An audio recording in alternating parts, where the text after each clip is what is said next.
পতন সন্নিকটে, পালানোর সব পথ বন্ধ।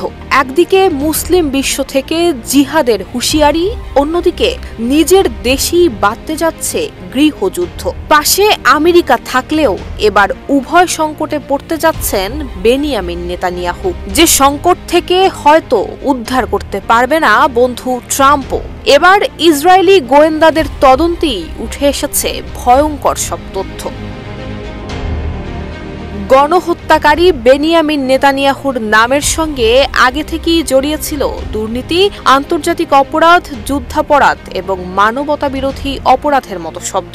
এরই মধ্যে ঘাড়ে চেপেছে নতুন এক সংকট। ইসরায়েলি পত্রিকা হারেজ জানিয়েছে, গত ৭ অক্টোবরের হামাসের হামলার বিষয়ে আগে থেকে জানা সত্ত্বেও প্রয়োজনীয় ব্যবস্থা নেননি নেতানিয়াহু। এর জন্য রাষ্ট্রদ্রোহের গুরুতর অভিযোগের মুখোমুখি হচ্ছেন তিনি। শুধু তাই নয়, সেদিনের হামলায় হামাসকে কাতারের মাধ্যমে অর্থের যোগান দেয়া এবং নিজেদের সৈন্য দিয়েই ইসরায়েলের মানুষকে সেদিন হত্যা করান তিনি। ৭ অক্টোবরের ঘটনায় নেতানিয়াহুর ভূমিকা নিয়ে ইসরায়েলি জনগণের মধ্যে বেশ আগে থেকেই বিতর্ক রয়েছে। সে সময় যুক্তি দেওয়া হয়েছিল, হামাস ৭ অক্টোবরে ১২০০ জনকে হত্যা করেছে। তবে উপলব্ধ প্রমাণের সাথে এটি অসঙ্গতিপূর্ণ, কেননা হামাসের কাছে কোনো অস্ত্র সরঞ্জামই এতটা কার্যকর ছিল না যে এতটা অল্প সময়ের মধ্যে এমন প্রভাব ফেলতে পারে। দেশ জুড়ে তোলপাড়, ওয়ালটন ফ্রিজ কিনে আপনিও হয়ে যেতে পারেন মিলেনিয়ার।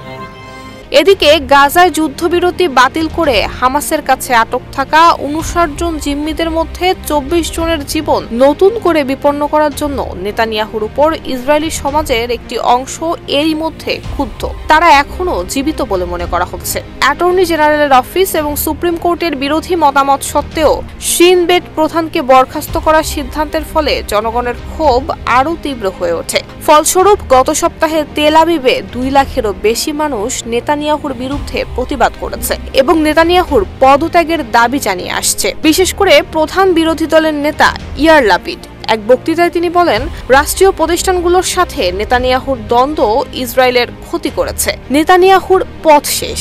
তিনি সবাইকে একত্রিত হওয়ার আহ্বান জানিয়েছেন, যাতে নেতানিয়াহুকে পদত্যাগ করতে বাধ্য করা যায়। এ নিয়ে ইসরায়েলের প্রাক্তন প্রধানমন্ত্রীদের একজন এহুদ ওলমার্ট বলেছেন, ইসরায়েলের সবচেয়ে বড় শত্রু হামাস কিংবা ইরান নয়, ইসরায়েলের আসল শত্রু হলো নেতানিয়াহু। নুসরাত জাহান মেহেক, ঢাকা পোস্ট।